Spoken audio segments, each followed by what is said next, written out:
Morning. Welcome back to another video.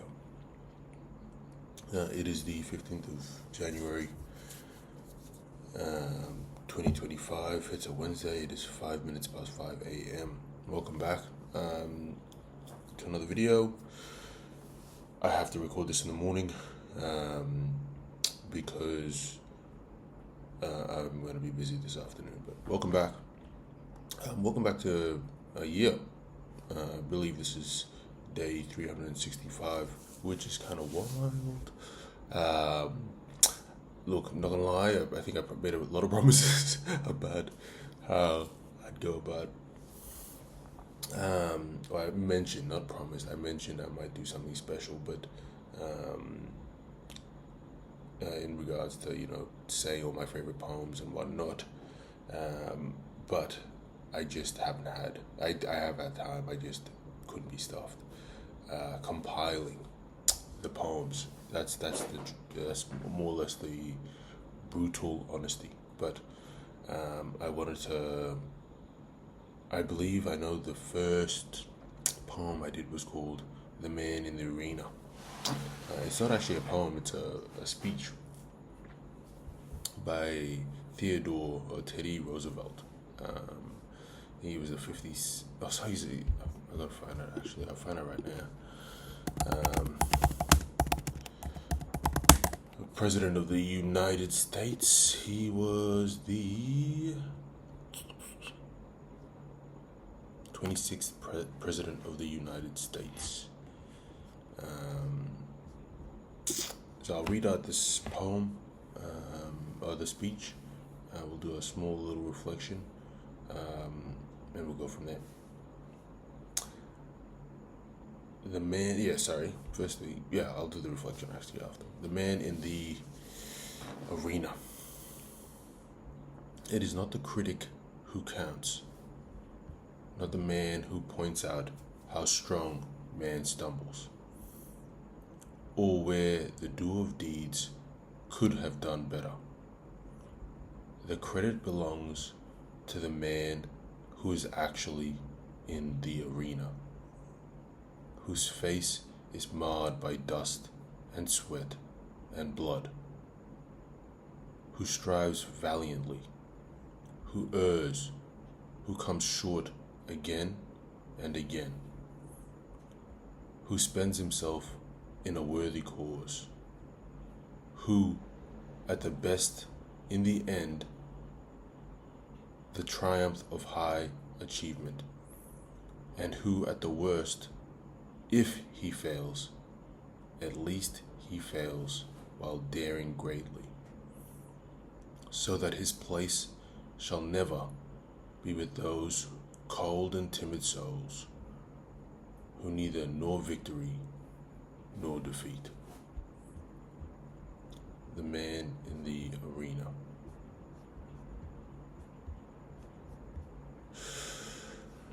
Right. So it was about this time last year. I was quite unhappy. I wouldn't say I was depressed. I was quite unhappy with a lot of things that were going on in my life, and the situation that I was in. I was in a completely different city. I was very unhappy with my job, my workplace, the career path that I had chosen. There was a lot of pressure within myself to pursue something that ultimately I knew I didn't want to do, like deep down inside. And I also had, around this time I'd stopped drinking. It was about 2 weeks since I had stopped drinking. So I had started kind of putting in place certain things or certain measures around myself in order to make a change. And I think I remember listening to a lot of motivational videos on YouTube, and I stumbled upon The Man in the Arena. And I remember the feeling of comfort it brought me, because it was the one thing that I didn't want to do, but I knew I had to do, was take complete accountability of everything in my life. And yeah, it was obviously it wasn't easy, and I felt very, yeah, it was very humbling. But I knew that the only person that could make a change was me.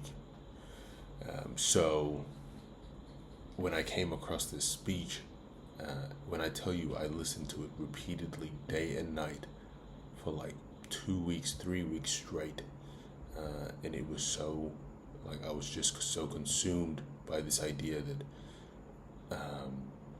I had no one to blame but myself. It was all my fault. And yeah, and then I guess from here until from January until pretty much April, I was just in a constant transition stage of figuring out how the fuck I'm going to put my life back together again.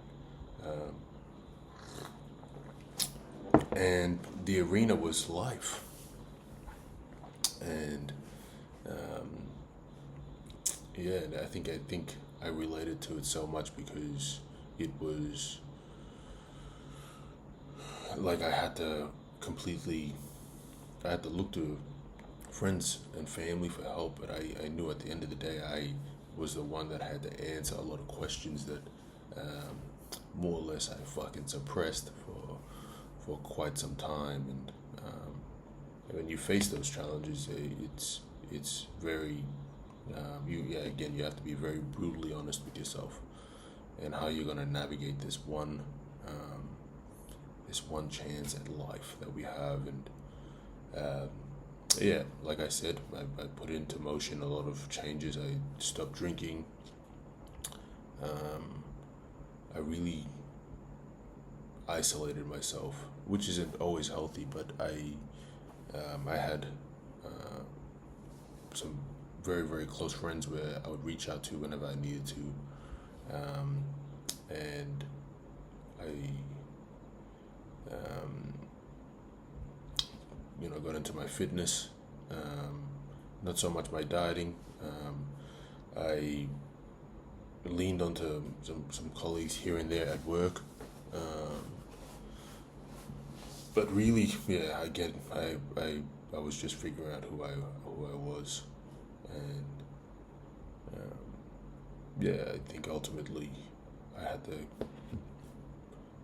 to bite the bullet and accept some very, very honest truths about myself and where I wanted to go with my life. So, and this poem helped me a lot through it. And I think it was the first time this day exactly a year ago, I was so, I don't know, maybe hopeful that I wanted to sit in front of a camera and record myself as I read it and then reflect on it. So yeah, a year from then, I'm here now, and so much has changed. A lot has changed. Really, it's been a fucking whirlwind.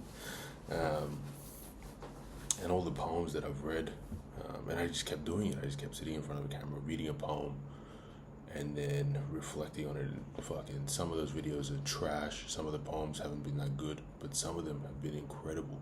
They really do change how my day or my evening or my week goes when I think about a certain poem. I don't want to say I'm going to promise a video with all my favorite poems, but there have been some that have just fucking warmed my soul, essentially. And for someone that doesn't like to read, for someone that is very, well, I find myself kind of conservative in certain aspects of my life. I don't like to share so much. For someone that is like that, I found a little outlet through these videos, and I can't help but thank anyone that's ever all those people that, not anyone, all those people who have been with me on this journey.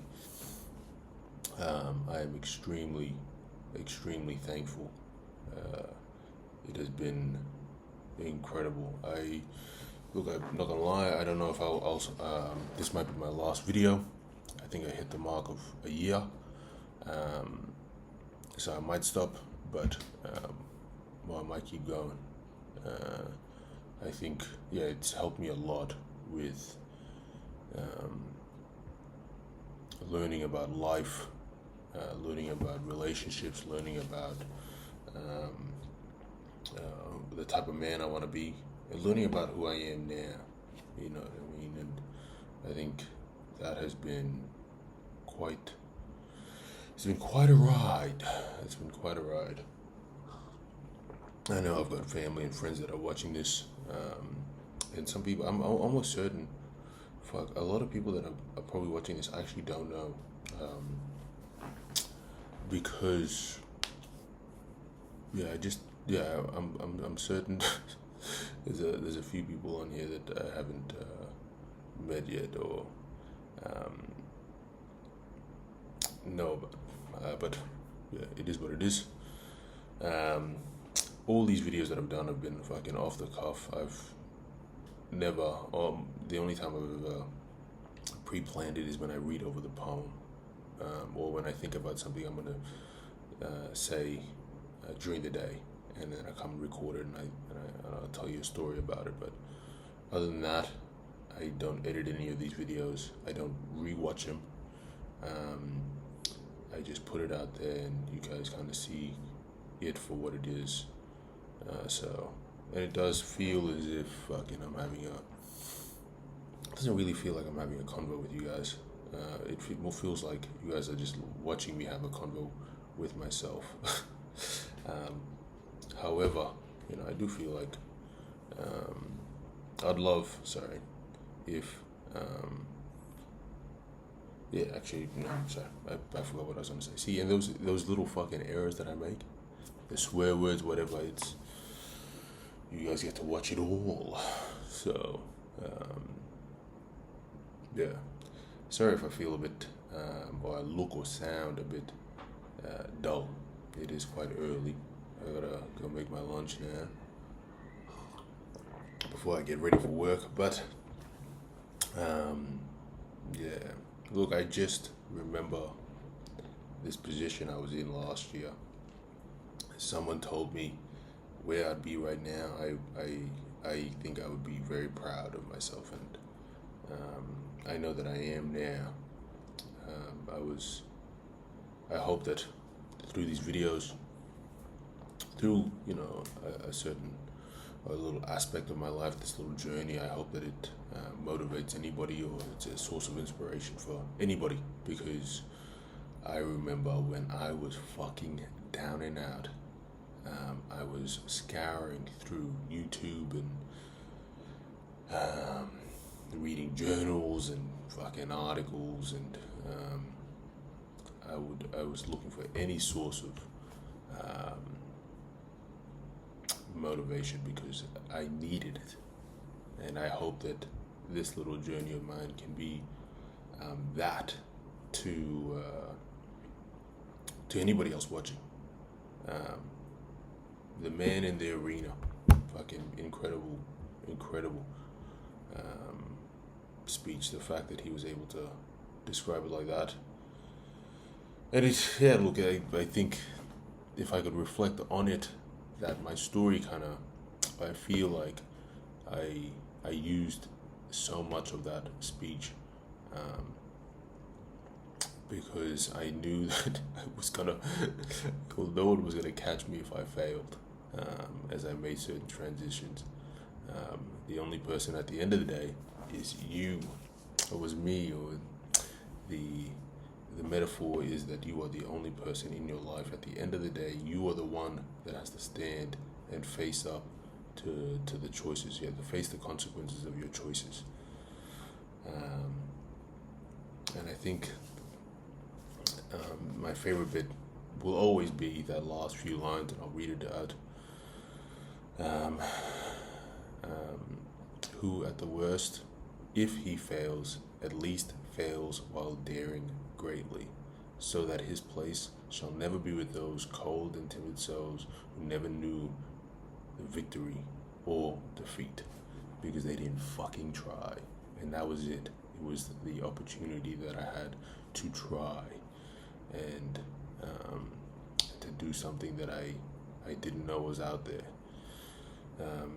So yeah, look, again, the story was fucking left my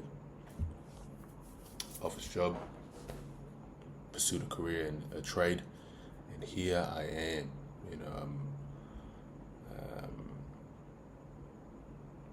Doing an electrical apprenticeship. I'm very, very happy with my choice. I don't regret it at all. I really don't. I think a lot of people have asked me that.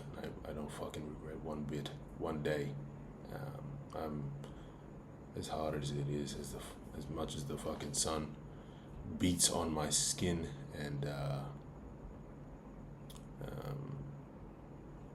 I feel any sort of fatigue. I'm very blessed that I'm in the position I am today. So, look, thank you again for those who are tuning in. I might see you tomorrow. I most likely will. I most likely will. Actually, no, sorry. I will decide whether I'm going to keep recording these videos. But this has been such an important part of my life, my daily routine. And it has kept me in good stead. And yeah, thanks for helping me celebrate day 365. And yeah, if I see you guys tomorrow, I will. But until then, deuces.